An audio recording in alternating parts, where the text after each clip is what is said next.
welcome to RothYs. And now guys, this is my guide on how to obtain the Master Sword. If you've already got 13 hearts, skip that part. It's only for the ones that don't have 13 hearts. Now near Hateno village, there is a kind of goddess statue right there. And what this guy essentially does is he will allow you to exchange stamina vessels for heart vessels. So, just go ahead and talk to him and he will say, I'm currently without any of your essences. Are you in the mood to sell? Of course you say yes. Which type of essence will you surrender to me? And you choose stamina vessel. Now, I'm gladly to pay you 100 rupees for one of your stamina vessels. Now, this is where the bargain begins and you will basically see that small animation where you will give him a vessel of yours and he will reward you with 100 rupees.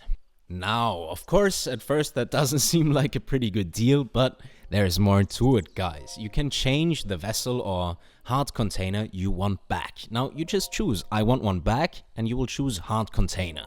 And this will cost you 120 rupees, but as you've made 100 rupees from him, it essentially means you only lost 20 rupees. Now, you can do that over and over again until you reach the 13 hearts, guys. Just a quick heads up. Once we've done that, this is our next location, the Woodland Tower. And when we are there, it's really simple, guys.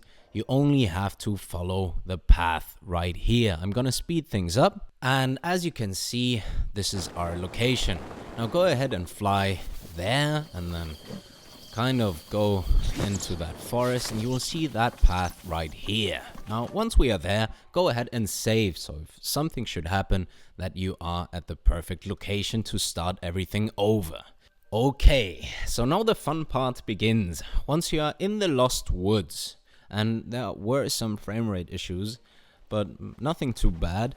Once you are there, you will see those torches, and go ahead, follow those torches. Don't skip any of them. This is vital, otherwise you will need to restart. And at one point, you won't be able to see a torch, but it is in that distance.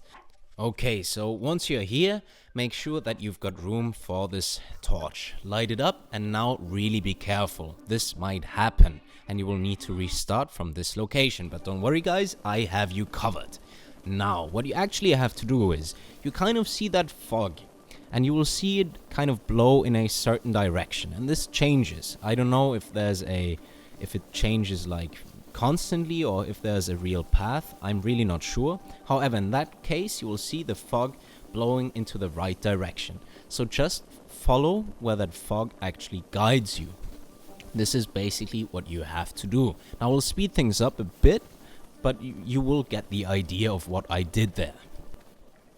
So as you can see, I walk a bit, I stop, I look at in which direction the fog actually blows, and I kind of follow it. Now really, guys, don't get too close because you will need to restart. But it's really simple if you just follow this guide basically. Now, once you hit that location, there is no real obstacle in your way, and you just follow that path and it will lead you into the Korok forest. Alright, so we made it, guys. This is where the Master Sword is located, and you will see it kind of there, sticking in that ground. Now, as we've got the 13 hearts, we don't actually need to do anything. There will be some cutscenes, so I didn't want to put them in there to spoil anything, but just pull it out. Well, that came out wrong.